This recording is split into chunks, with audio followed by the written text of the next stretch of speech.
Assalamualaikum, anda sedang menonton Sekilas Fakta 30 Jun 2022 bersama saya Nosyah Mama Amin.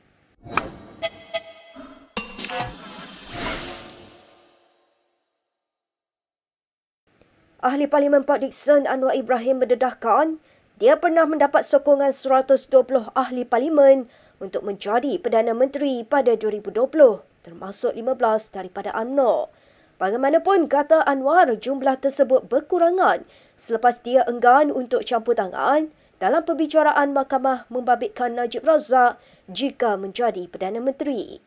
Bercakap kepada media di Port Dickson, Anwar memberitahu selain Najib, ahli parlimen yang menarik balik sokongan kepadanya ketika itu ialah Ahmad Zahid Hamidi.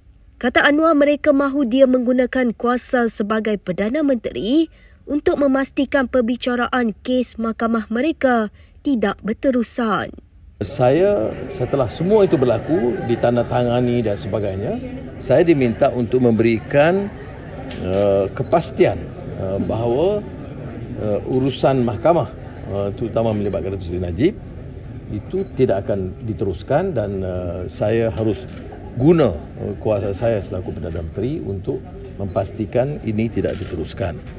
Saya tidak bersedia lakukan itu. Okey. Jadi walaupun jumlah cukup dan saya laluan sebagai Perdana Menteri itu sudah cukup kuat, saya tidak bersedia untuk kompromi soal kebebasan badan kehakiman. Ekoran keengganan itu, kata Anwar, Najib kemudian mengusulkan nama lain sebagai calon Perdana Menteri pada saat-saat akhir. Terdahulu Anwar ditanya media mengenai dakwaan dibuat bekas ahli MKT UMNO Tajuddin Abdul Rahman pada 27 Jun lalu mengenai ST ditandatangani Ahmad Zahid. Dr. Mahathir Mohamad mencabar Presiden UMNO Ahmad Zahid Hamidi untuk mengemukakan bukti berhubung dakwaan bekas Perdana Menteri itu mahu UMNO dibubarkan selepas PRU14. Ini selepas Ahmad Zahid membuat dakwaan itu ketika memberi keterangan di Mahkamah Tinggi pada Selasa lalu. Esro Awani melaporkan ahli Parlimen Langkawi itu berkata Zahid hanya mendedahkan bermacam-macam cerita berkaitan dengan dirinya, namun sehingga kini masih tidak mengemukakan sebarang bukti untuk menyokong dakwaannya. Mahathir berkata demikian ketika ditemui pemberita selepas pertemuan bersama pengusaha-pengusaha feri Langkawi di sebuah hotel di Kuah pada malam Rabu. Selasa lalu, Zahid ketika prosiding bela diri di Mahkamah Tinggi mendakwa Mahathir memintanya membubarkan UMNO kerana parti itu tiada masa depan selepas ditolak pengundi Melayu dan tidak boleh dipercayai. Zahid berkata pertemuannya bersama Mahathir yang ketika itu merupakan pengerusi bersatu dibuat selepas PRU ke-14 dengan Mahathir meminta semua ahli UMNO menyertai partinya atas nama Melayu. Tambah Zahid, dia menolak permintaan Mahathir itu dengan menyifatkan kuburnya akan dibanjiri air kencing lebih 3 juta ahli UMNO sekiranya meninggal dunia keesokan hari jika dia menyertai bersatu selepas diamanahkan menjadi Presiden UMNO. Sementara itu, Speaker Dun Johor Puat Zakarsy hari ini menawarkan diri untuk menyaman Dr. Mahathir berhubung kehilangan Pulau Batu Putih ke tangan Singapura. Ia bagi menyahut cabaran Menteri Besar Johor, On Hafiz Ghazi, agar tindakan undang-undang diambil ke atas pengkhianat yang menyebabkan negara kehilangan pulau itu. Menulis di Facebooknya, Puat berkata, walaupun On Hafiz tidak menamakan pengkhianat yang dimaksudkannya, namun jelas semua tahu bahawa bekas Perdana Menteri ke-7 Dr. Mahathir Mohamad adalah individu yang bertanggungjawab atas kehilangan itu. Menurut Puat, memandangkan rayuan kepada Mahkamah Keadilan Antarabangsa tidak lagi boleh difailkan, Adun Rengit itu berkata, ahli Parlimen Langkawi itu perlu diberi pengajaran. Justru katanya, dia menawarkan diri untuk menyaman Mahathir sebanyak 3 bilion ringgit kerana isu ini melibatkan maruah Johor dan bekas Perdana Menteri itu telah menjual kedaulatan Johor dan negara. Pada 28 Mei tahun lalu, seorang individu bernama Hatta Sanuri turut memfailkan saman dengan menamakan Mahathir dan kerajaan sebagai defendant.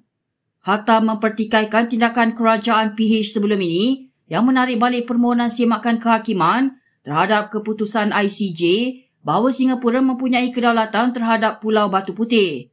keputusan terhadap permohonan kerajaan bagi membatalkan saman itu akan diputuskan oleh Mahkamah Tinggi Kuala Lumpur esok.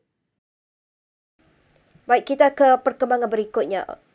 Mas Ermiati Samsudin menyifatkan dakwaan penyelewengan yang dibuat Ahmad Zaid Hamidi sebagai tidak berasas dan sengaja mahu mencipta persepsi buruk terhadapnya.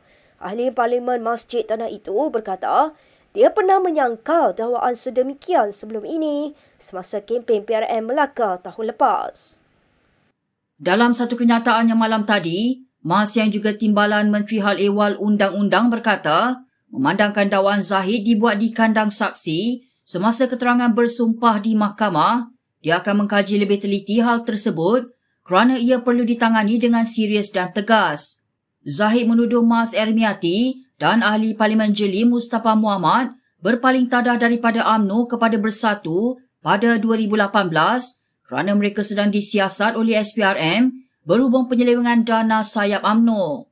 Dakwaan ini dibuat ketika Zahid memberi keterangan dalam perbicaraannya berhubung 47 pertuduhan pengubahan wang haram, pecah amanah dan rasuah melibatkan dana daripada Yayasan Akal Budi.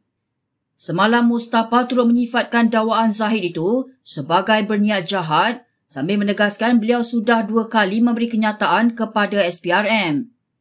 Jelas Mustafa dia juga tidak pernah menerima tekanan daripada mana-mana pihak untuk menyertai Bersatu dan tidak pernah menyeleweng dana UMNO Kelantan.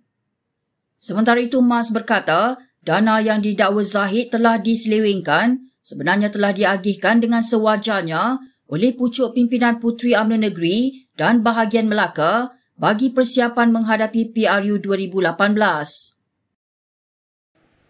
Anthony Loke menyifatkan Presiden Warisan Syafiee Abdal sebagai tidak berprinsip kerana bersedia bekerjasama dengan mana-mana gabungan politik yang memenangi PRU 15.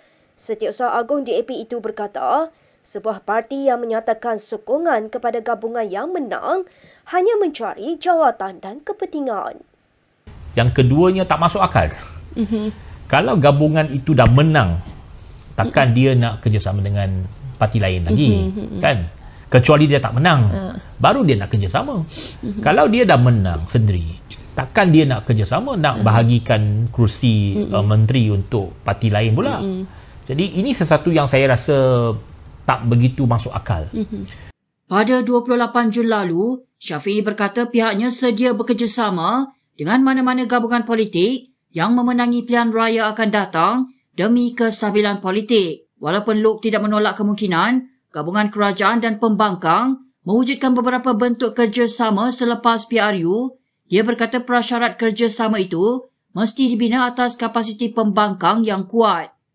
Kita mesti ada kerusi yang banyak dulu, baru kita boleh negotiate. Baru kita ada modal untuk kita berunding. Kalau kita dah kalah, parti yang menang besar tu, dia tak akan berunding dengan you lagi.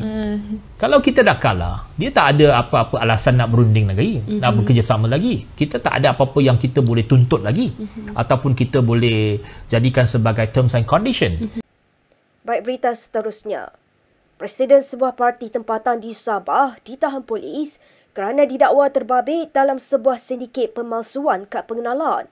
Menteri Dalam Negeri Hamzah Zainuddin berkata, Muhammad Arsyad Abdul Muallab yang mengetuai Parti Perpaduan Rakyat Sabah PPRS ditahan di sebuah rumah di Subang Jaya pada 22 Jun lalu. Menurut Hamzah, sindiket berkenaan mendakwa kad pengenalan palsu itu mampu memberikan kelebihan kepada pemegangnya.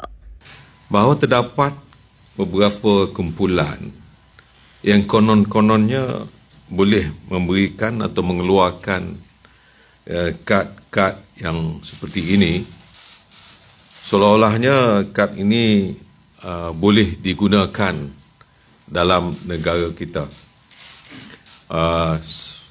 Mereka mengakui bahawa sesiapa sahaja yang memegang kad ini boleh mendapat segala benefits seperti hospital, education dan banyak perkara yang perlu.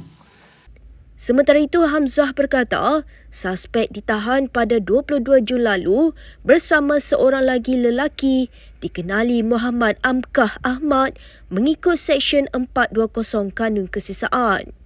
Hamzah berkata setiap kad pengenalan palsu itu dijual kepada individu bukan warga negara pada harga RM500 hingga RM1,000 seunit.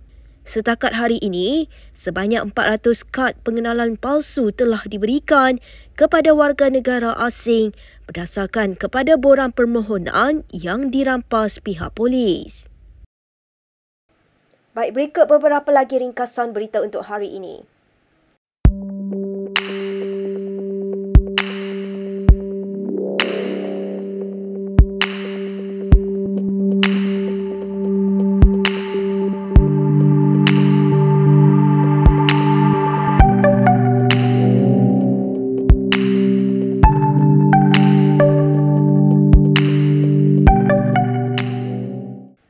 Sekian sahaja daripada saya, Nusyaha Mama Amin untuk Sekilas Fakta. Untuk lebih banyak berita, anda boleh melayari kinitv.com. Anda juga boleh mengikuti kami di Instagram, Twitter, YouTube dan Facebook. Salam hormat dan jumpa lagi.